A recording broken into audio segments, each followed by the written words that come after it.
What is up, guys? We are live. It is Wednesday night. Um, Slightly impromptu stream.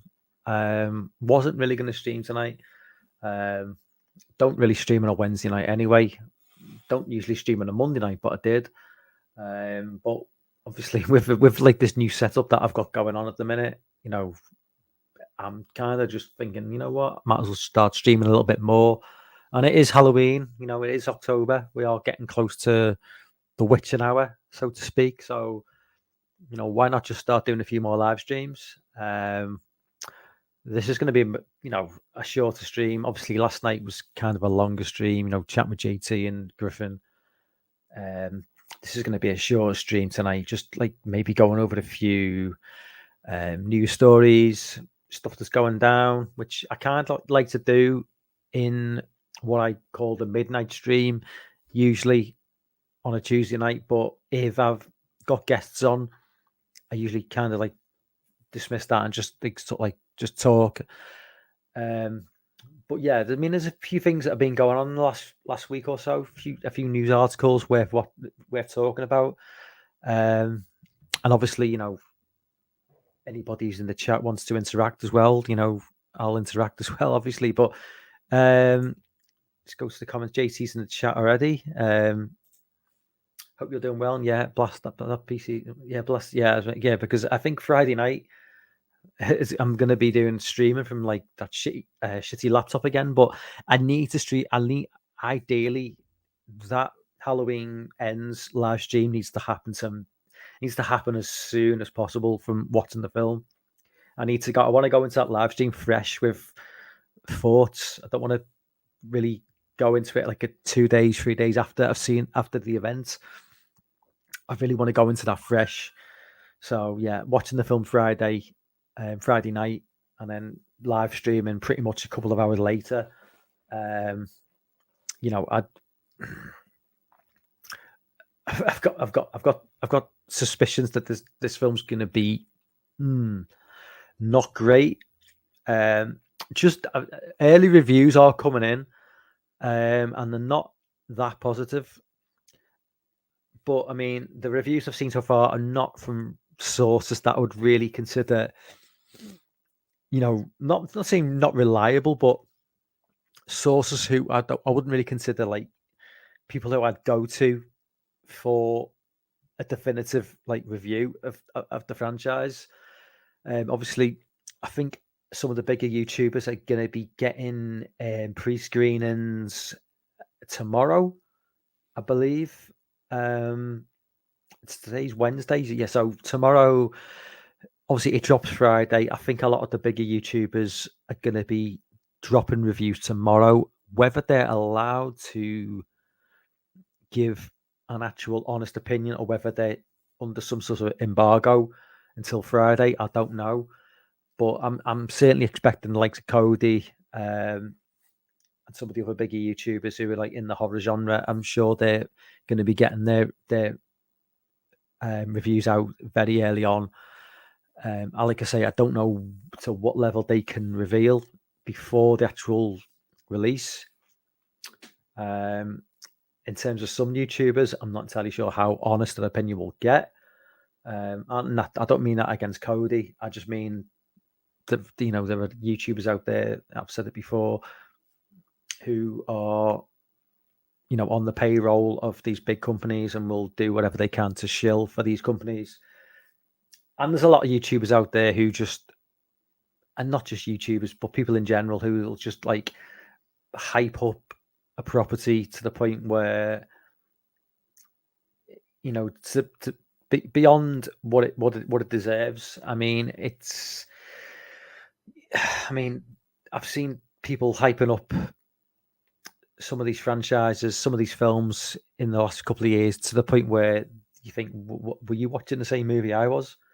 I'm not trying to say that, my opinion's right and their opinion's wrong, but it just feels a bit, some of these reviews that come through from some of these like YouTubers, and obviously the bigger YouTubers who I kind of think maybe are under duress from a big company to maybe give a more positive opinion more positive review.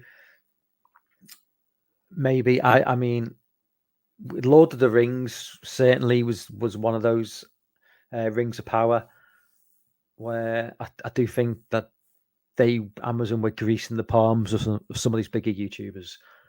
Definitely. It happened with the Wheel of Time, which is a franchise that a lot of people probably aren't aware of. It was on Amazon Prime. I was a big fan of the book series.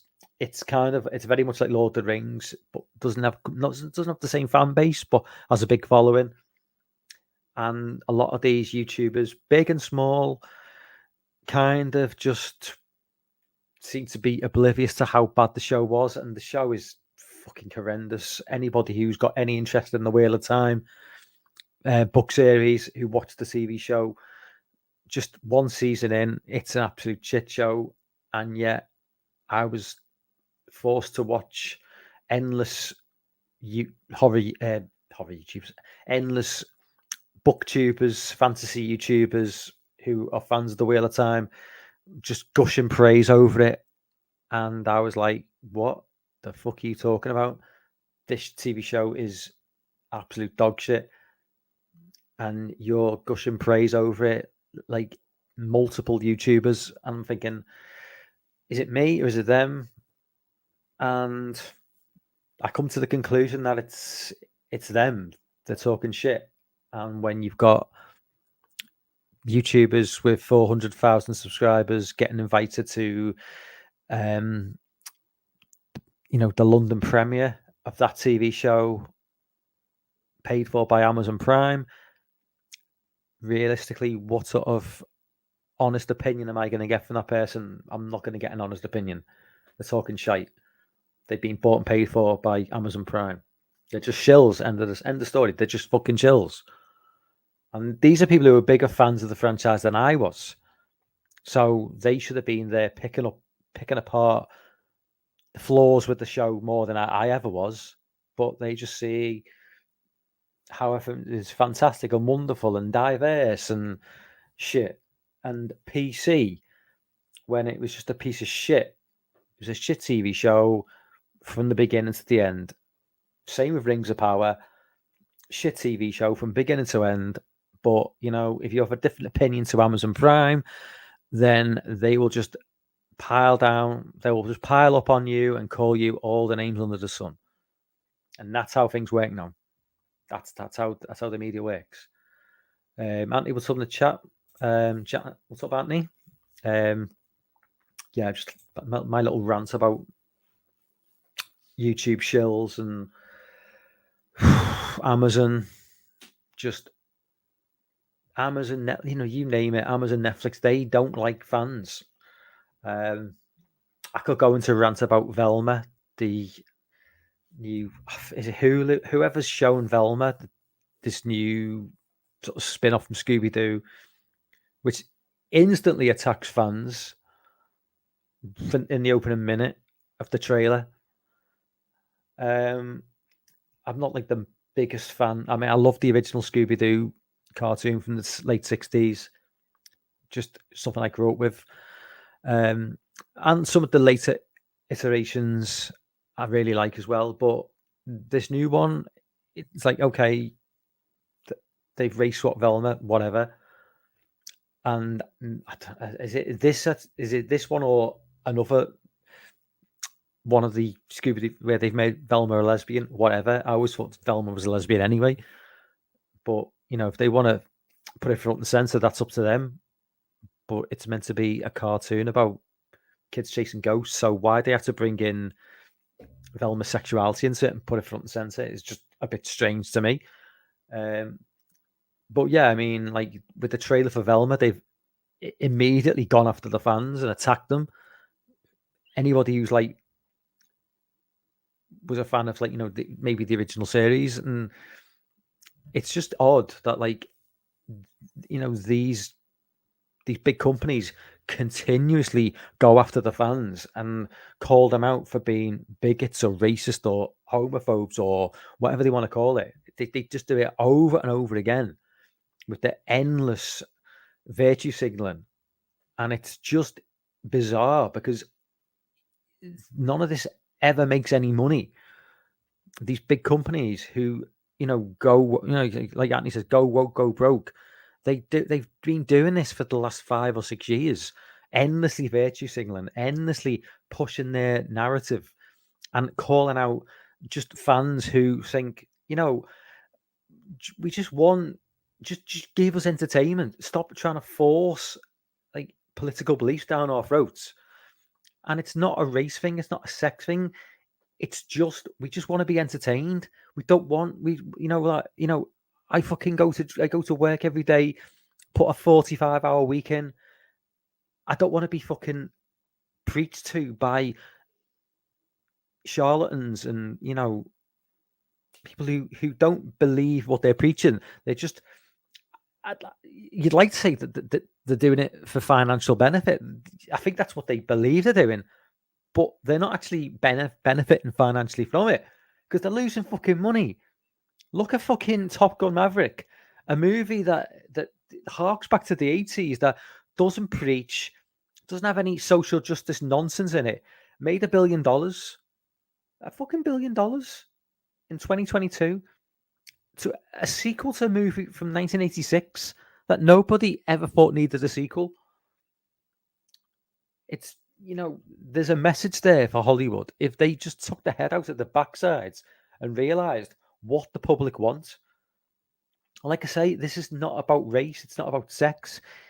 It's just about us not wanting to be preached to. Before 10 years ago, none of this was a thing. People just watched movies. People got on together, regardless of race, sex, whatever. People just got on. People could enjoy franchises regardless. I'll harken back to like a sitcom from the 90s, Red Dwarf, 80s, 90s sitcom from the UK, Red Dwarf. Love Red Dwarf. 50% of the cast of that show, there was four main cast members. 50% were black guys. The cat, Lister, black guys. Okay, the cat was literally meant to be a cat, but he was a black guy. Lister was a black guy. It was never brought up in the entirety of the show. It was never brought up about the fact that he was black. He was just one of the characters. Nobody ever mentioned race because it wasn't a thing. It was just four guys, four mates. Well, they were saying they were mates. They didn't always get on, but the idea of the show was it was four people coming together and dealing with a situation every week for like 10 years. It's longer, actually. It's been going longer than that. Nobody ever mentioned the fact that 50% of the cast were black guys. If you were to drop that show today, there would be endless little in-jokes, little side quips about white privilege or this, that, and the other. And back in the 90s and the 80s, that shit didn't exist. Now, I'm not trying to say that, obviously, things weren't perfect in the 80s and the 90s, because obviously, racism has always been a problem. It always will be a problem. But it almost feels like in 2022, it's powerful forces behind the scenes are pitting people against each other, pitting, white versus black, straight versus gay, or constantly doing it, constantly in the media. And it seems to become like a modern phenomena. And I just feel that, like, we were in a better situation in terms of, how everybody got on together. I think we were in a better situation 30 years ago than we are now. We're not moving forward as a society. We're moving backwards. That's just my opinion. And I think this whole woke agenda is just poison. It's poison for society and it's poison for show business. It's poison for movies. It doesn't work. And it doesn't fucking sell movie tickets either. Fucking hell, man. I mean, do I need to fucking spell it out to fucking Hollywood? I'm just someone on YouTube with like 5 people watching with like 122 subscribers. Why is it that I can see that this woke shit you're selling doesn't fucking sell movie tickets. Why are you still pushing this shit? It doesn't fucking work. Top Gun Maverick should have been a wake-up call to Hollywood. Go back to what you did. Entertain. Stop pushing your woke bullshit on a tired audience who have had enough of this shit. Fucking hell, man.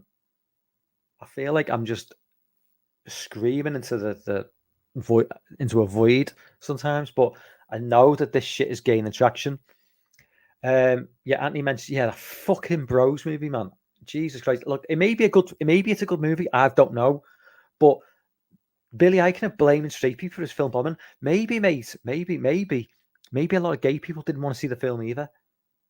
But like blaming straight, mate. Who are you aiming? Like seriously, as a straight man, why the fuck am I going to go to the cinema to see that movie? Why? In what universe am I going to go with like another straight fella? Or like I go to cinema with my son. That's the person I go to cinema with. I go to cinema with my son to watch action movies and horror movies.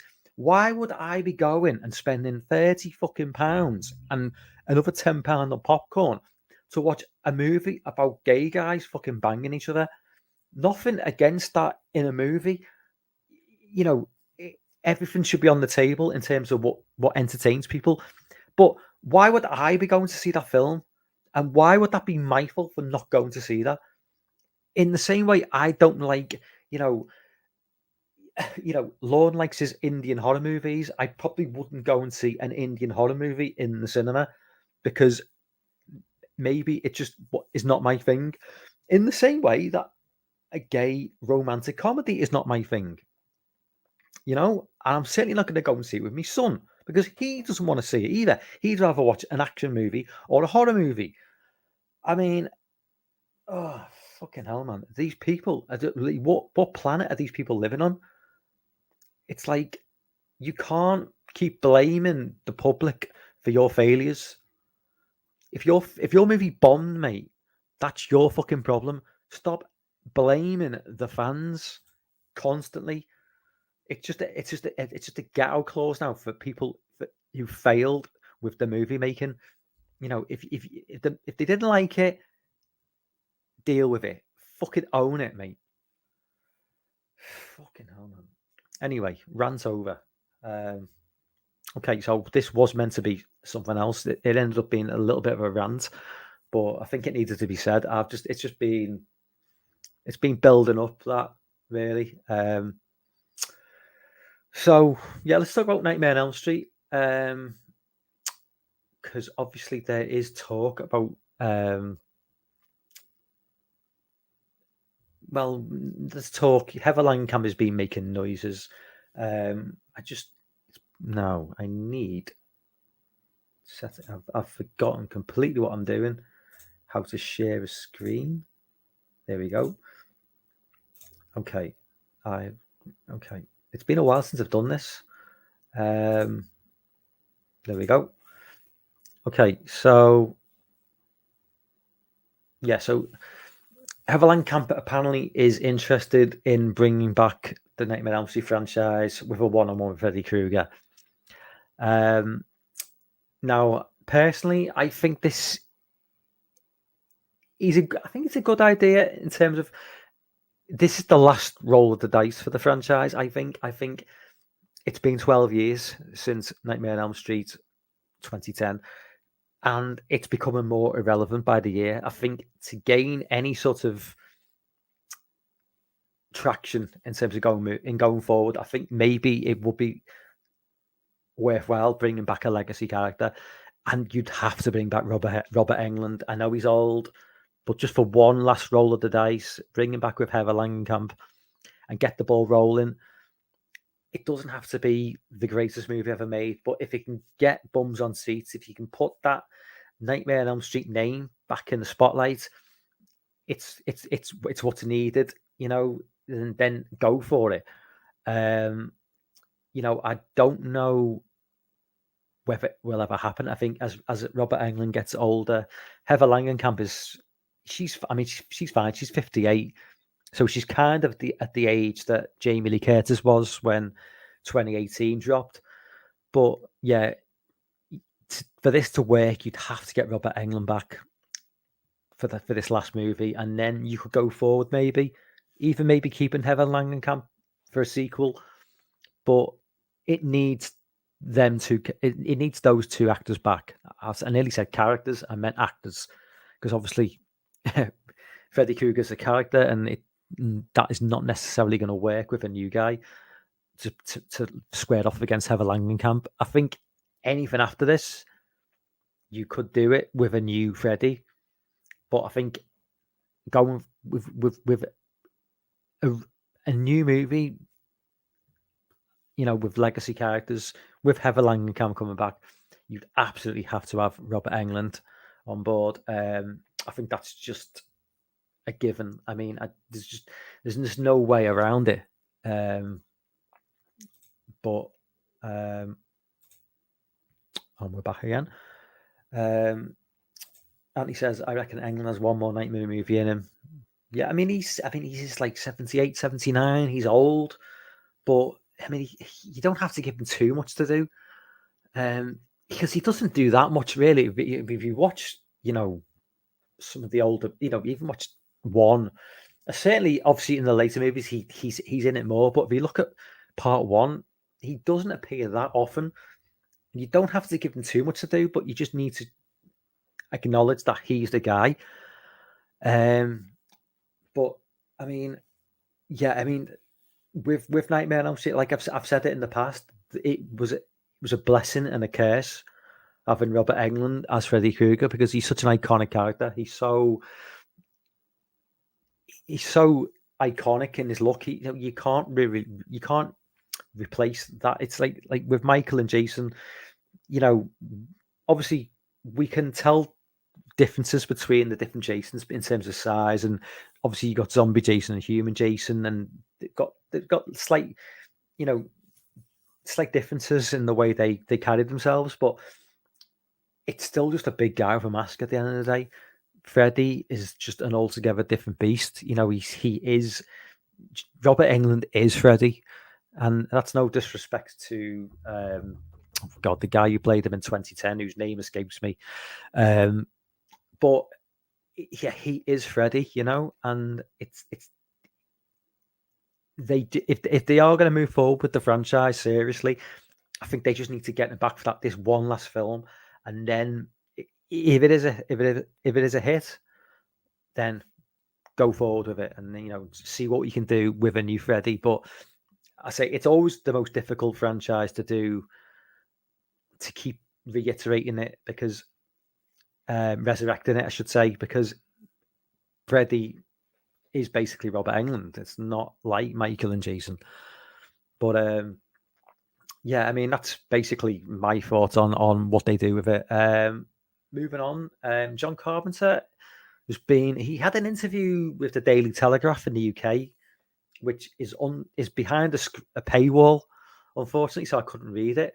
But he did throw some shade at A24, which I'll bring up now, which I thought was quite interesting. So he said it was a slight dig at like A24 and their, this idea of elevated horror. He says he doesn't know what that means. I mean, I can guess what it means, but I don't really know.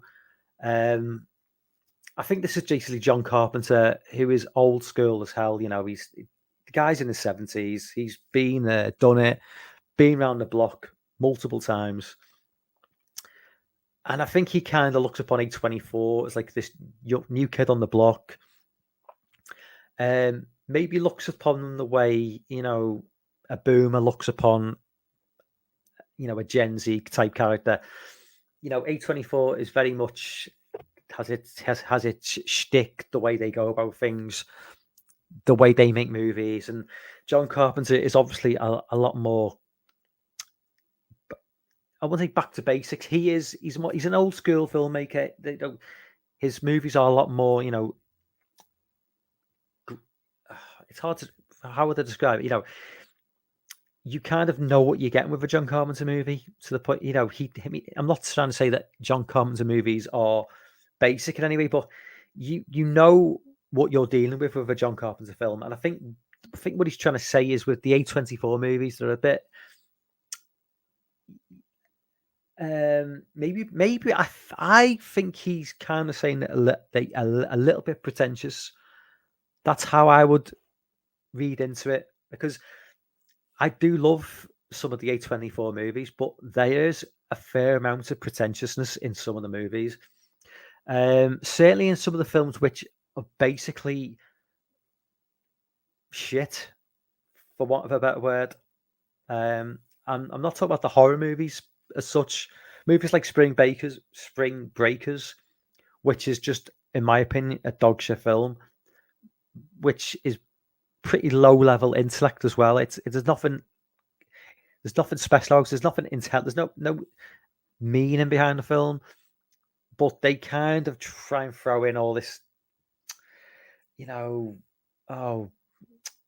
narrative and fancy words and the soundtrack, and make it feel like it's more than what it is. It's not, and I think that A24 does kind of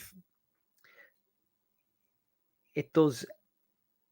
Yeah, you can see why maybe someone like from a previous generation of filmmaking would maybe look and go, "You're not all that." You know what I mean? That's not to take anything away from A24. There's the stellar work that they've done in terms of like Midsommar, Hereditary, The Witch, although not to my taste, The Witch, but they have done some shit which I do think maybe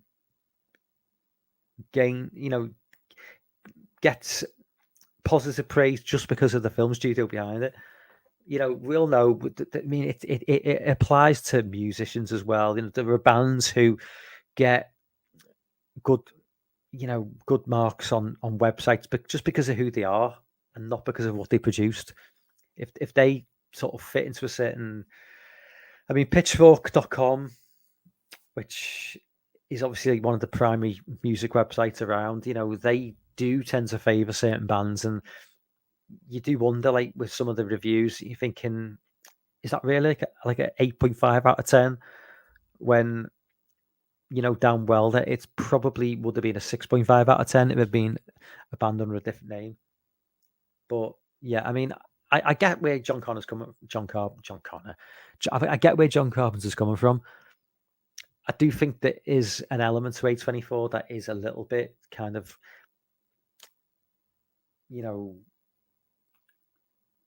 there is some. I think there is some pretension there, but they can back it up with a lot of their movies where they have deserved it.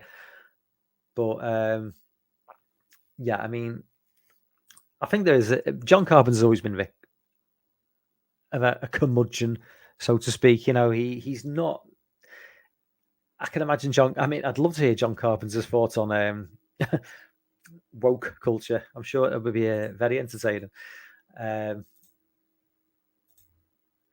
But Dan says, I love A24. They aren't strictly a horror, but they have so classical under belt now. They certainly do. But, they do. I mean, to be fair, like virtually everything I've seen from A24 has been at least, a 6 or 7 out of 10. But like I say, it was just, there have been a couple of occasions like that movie Spring Breakers, which I mentioned it a few times now. I've mentioned just then. That movie was just, for me, utter dog shit, and it just felt like a movie that like was screaming, "How cool is this film? You should like this film. This is so good." And I'm like, no, this film isn't great. And there was a movie with Timothy Chalamet, I think it was Hot Summer Nights from like 2017. I think that was an A24 movie. Again, it was okay, but it just had this feeling of like, it's like everyone remembers like the cool kid in school who thought they were like better than everybody else and like listened to the coolest music, watched the coolest films and like was a little bit above everybody else. That's how A24 feels at times for me. They just, but they can back it up a lot of the time, as long as they keep on putting out movies like Hereditary, as I say, and Midsummer. And I like obviously Under the Skin as well, which is another like criminally, you know, um, I would say underrated, underseen film. It's certainly not underrated, but I don't think enough people have seen Under the Skin. I don't think a lot of people know that's even an A24 film. It's one of the earliest movies I think they put out. I think in 2014, but Under the Skin is absolutely fun, absolutely fantastic. Anthony says, I reckon an English one. Yeah, so I've read that one. JT says, honestly, feel Elm Street and Child's Play. JT says, are there 2 minutes have more gas? Are the 2 minutes have more gas left? Big Cracker says, I like a lot of these movies, but the term elevators are definitely pretentious. Yeah, I agree. Read that one, I think. Big Cracker says, I've been thinking about watching The Monster again. I barely remember it, maybe because there wasn't much happening. I don't know. Okay. Oh, these people from high school over here, 2 weekends around the block from me. They don't. Okay, so what was the? Yeah, okay. So I've read that article. There was one more article. Well, it's all Halloween related as usual. See Chrome tab. Halloween Ends. So we're getting in predictions for Halloween Ends now. Apparently, I don't know where they get these predictions from, but it's due to do similar money to Halloween Kills. Surprise, surprise, as in Halloween Kills went on cinema and Peacock same day. I mean, Halloween Kills made half, box office wise, made half of what 2018 did on a similar budget. And Ends is predicted to do similar. So obviously 2018, I think it did 200, I think 245 million maybe. I think Kills did around 120 million. And the predicting Ends to do similar. But obviously, there was never any danger that Kills was going to do more than 2018 box office, with or without COVID, with or without going streaming same day. That was never going to happen. Ends not going to happen. It's not going to do the money that 2018 did. You know, people bought into that new film, and a lot of people would have checked out after that film. You know, it's just the way of the world. You know, you're never going to keep that momentum going 2-3 movies in. But in terms of, you know, box office, okay, it's going to make money. That's a given. That's just, there's just no way it's not going to make money. But I don't know. I mean, the whole going to streaming day one confuses me even now, especially now we're out of COVID. Going to streaming day one just seems like such a bizarre decision. The fan base is there. The fan base are ready for this. The fan base, okay, we're not expecting the greatest movie of all time. I think it's pretty obvious that we're not going to get the greatest movie of all time. We're not going to get. We're not even going to get the greatest movie of this trilogy, but we want to see it. And you know, a lot of people, if you took away that streaming option, would be there day one. It's just a matter of fact. I'd be there day one. I'm still in two minds whether to go and see it at the cinema or just watch it streaming. Ideally, I'd go to cinema, but you know, as I said, working all day, coming home, going to be tired. If I go to cinema, I'm not going to get any sleep, and I'm going to be tired as hell in the cinema. I really don't want to go into the cinema like feeling like shit. If I stream it, I can just get in from work, go to bed, have a couple of hours sleep, put it on, you know, 8 p.m., watch the film fresh, make notes, and then go live midnight and talk about the film. But it is what it is. I don't don't understand the logic of this. It just seems strange. I don't understand the logic of any big franchise going streaming day one alongside the cinema. It just seems a way of just killing cinemas off. I don't understand it. And in this day and age where Cinemax are filing for bankruptcy, and this doesn't help. There's just not enough big movies coming out now to keep cinemas open. But the way it seems, it's going to be interesting 10 years from now whether we'll even have cinemas. But it is what it is. I don't know. It's just it is depressing. Let's see. Let's go back to the chat. I think I've missed a few. JT didn't 2018 Baker. It did really, really well. Sean Blue Digital, what's up, man? In the chat, thank you very much for jumping on board. Halloween 2018 did seriously good money. I mean, it did double its budget, which you can't really argue with. Andy says, I stumbled across a Canadian horror film called Pontypool. A bit weird, but really enjoyed it. Yeah, I watched Pontypool about 6 months ago. Yeah, it's really good. I think it was Dan. I think Dan and Jay were talking about it a while ago. I think they may have even done a live commentary on it. I can't remember. But I came across it through, I think, Jay or Dan. I watched it about 6 months ago. Yeah, it's really, really, really good film. It it's certainly not a gore fest. It's not even, there's very little horror in it, but it's the threat.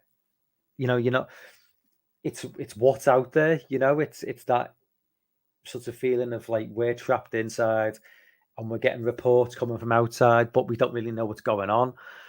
And it's that sort of like build up of intensity of like, what is going on outside, and you're getting news reports coming through, and that's a lot of the time more terrifying than like straight up gore. It's the fear of the unknown. A movie that it's not really, it's a TV movie, and I think I mentioned it. If you like Ghostwatch, which obviously if you're British you're gonna love Ghostwatch. An American version. It's not an American version of Ghostwatch. It's a TV movie called Without Warning, about an alien attack from '94. I think it was a TV movie. I watched that back in the day in the mid '90s, and it just popped up. I think it popped up on YouTube. I think it's free to watch on YouTube. Popped up on YouTube in my recommended.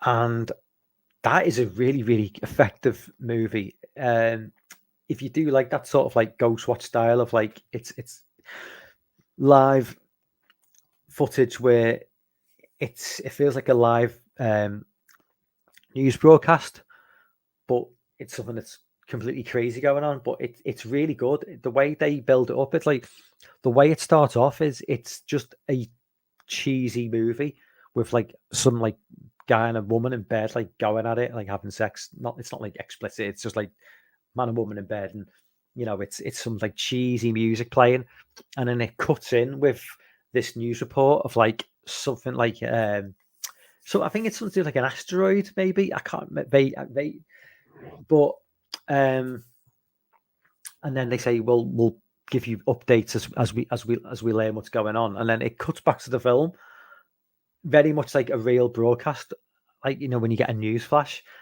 and it cuts back to this movie, and then like a few minutes, like a minute later, it then cuts back to the news studio, and then it's basically breaking down what's going on, and it becomes clear over like the next 90 minutes that this is an alien invasion. But it's the way it's done. It's clearly acting. It's watching it back in the 90s, it was a little bit more difficult. I knew going into it in the 90s that it was a TV movie, but it felt more genuine in the 90s. Whereas looking back now, yeah, it does feel a bit more stilted, a little bit more wooden. but it's still a really effective, movie in that Ghostwatch vein. And definitely, if you do like Ghostwatch, definitely check out Without Warning from '94. As I say, I think it is a TV movie, but it should be on YouTube. Jonathan, what's up, man? Oh, thank you, man. Yeah, I'm loving the new setup. As I say, this is just a temp. I'm making the most of this setup because, like, this isn't my computer. This is my son's computer. So if he's home and I want to do a live stream, it's going to be back to like shitty laptop, unfortunately. But if he's not here, then yeah, that's why I've live streamed 3 nights in succession, because I fucking love doing it. But yeah, so Without Warning from '94, definitely check that out. Great TV movie. Definitely something to. I mean, okay, it's not really a Halloween feel to it, but building up to Halloween night, it's definitely worth a watch. That dog isn't. Yeah, yeah. She's not moved since last night. Yeah, Daisy. See if let's just Daisy. No, she's not reacting. Oh, there we go. Yeah, there we go. And she's back to sleep. Yeah, so yeah, Without Warning. I'd be interested, Dan, have you seen Without Warning? I'm guessing you have seen it. Yeah, I just think that's just that early mid-90s feel of it just that movie, it kind of ties in with the whole mid-90s UFO sort of obsession.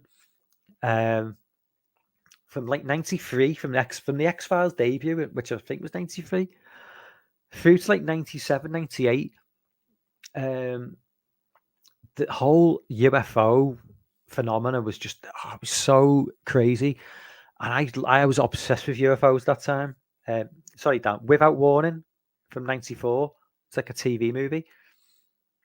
Yeah, great movie. I really love it. Very, like I say, reminds me of Ghostwatch in a way, but a UFO version.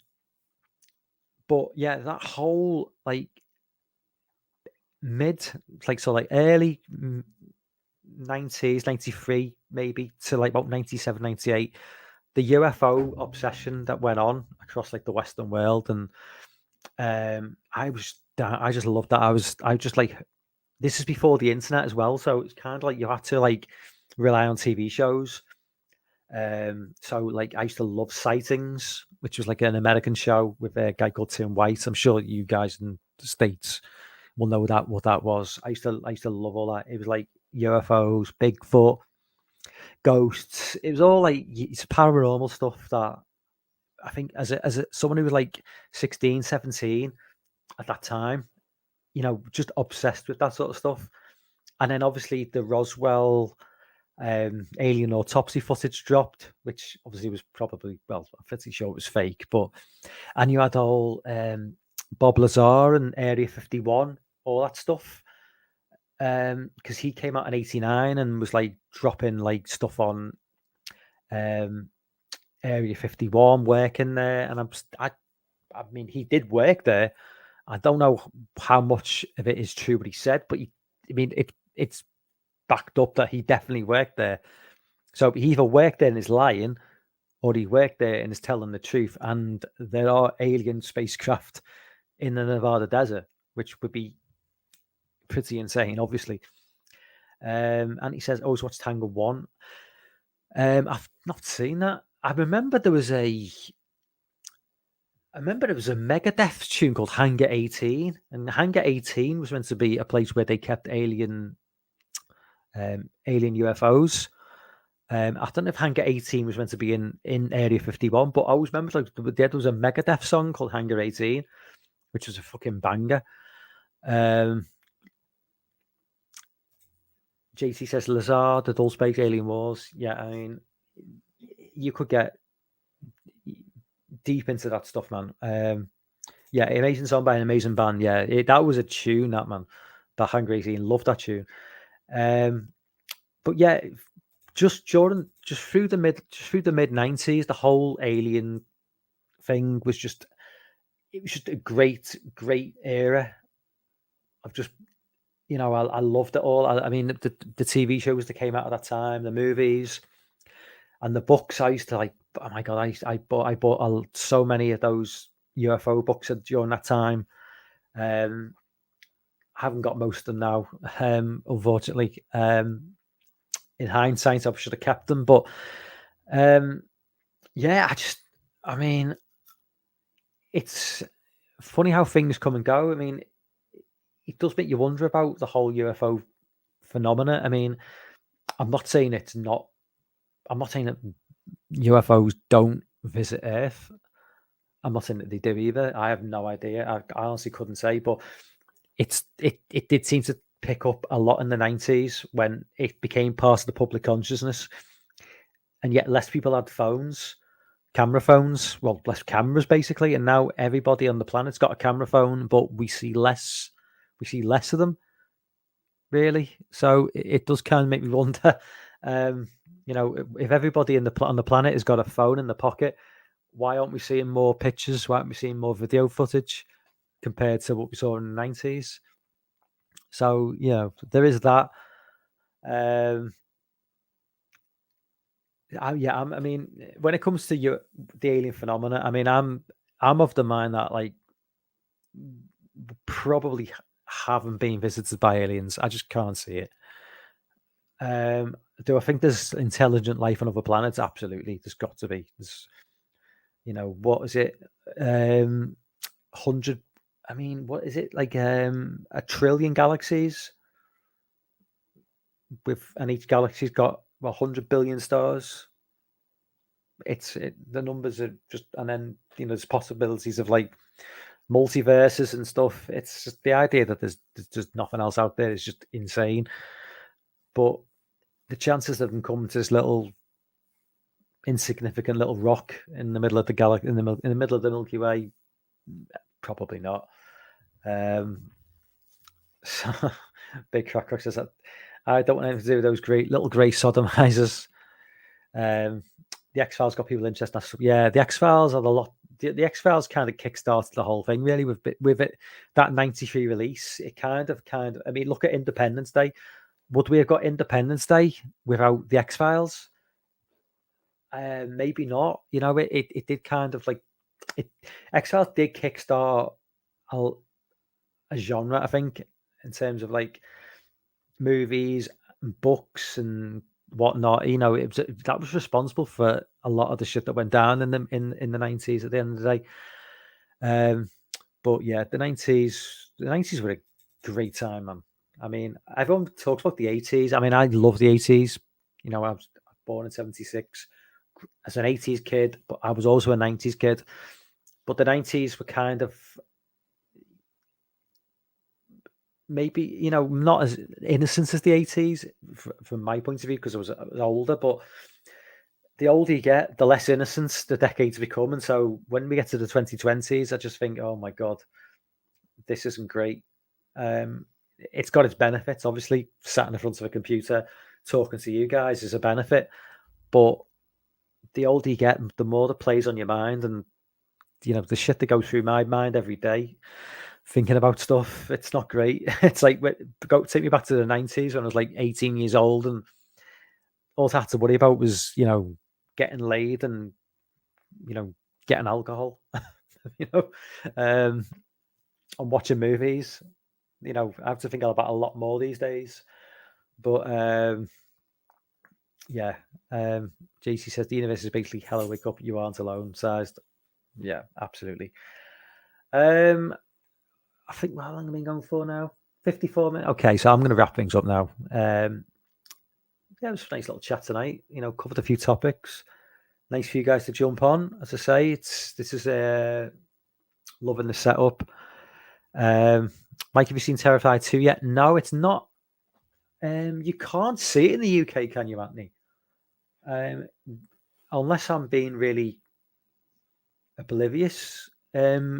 Unless you're in the States, is it even possible to see the movie in the UK? Because I thought it wasn't showing in any cinemas in the UK. I know I'm pretty sure it's not available to watch you know, on the pirate sites. Been about 7 hours long, yeah. Yeah. I know it feels like only 2 minutes ago I was talking with you and Griffin last night, but um, yeah, it sucks. It isn't, yeah, it's definitely, as far as I'm aware, you can't see it in the UK at the minute, which is a bit shit. I'd love to see them put it on in the cinema and like just see some normies go in, not knowing what they're going to watch, and then just walking out in disgust. So it is available to torrent. What, in HD? So it's out on Blu-ray on the 24th of October. That's pretty damn soon after the cinema release, I must say. Oh, so it's going to be it's going to be all over the internet in the next week or so. As I say, I will watch it. I mean, I'm just curious to see. Everyone talks about the bedroom scene, which is that one where he just chops arms and legs off and then starts pouring acid and stuff into the wounds. I don't know. It just sounds just utterly insane. But yeah, anyway. So yeah, okay, guys, I'm going to wrap things up now. Thank you for jumping on board. Everyone who jumped on board. No live stream tomorrow night. You know what? I say no live stream tomorrow night, but don't be surprised if I just do like a late random live stream, just because why not? Friday night will be Halloween Ends post-mortem. So if you've seen the film, there will be a link in the chat to jump on and talk about it. It won't be on this computer. It will be on a shitty laptop, so it won't be great. But I need to get that live stream out as soon as watching the film. So yeah, so keep an eye out for that on Friday. Maybe live stream tomorrow night. Maybe we'll see how it goes. But anyway, for everyone who jumped on the chat tonight, guys, thank you very much, and I will see you later.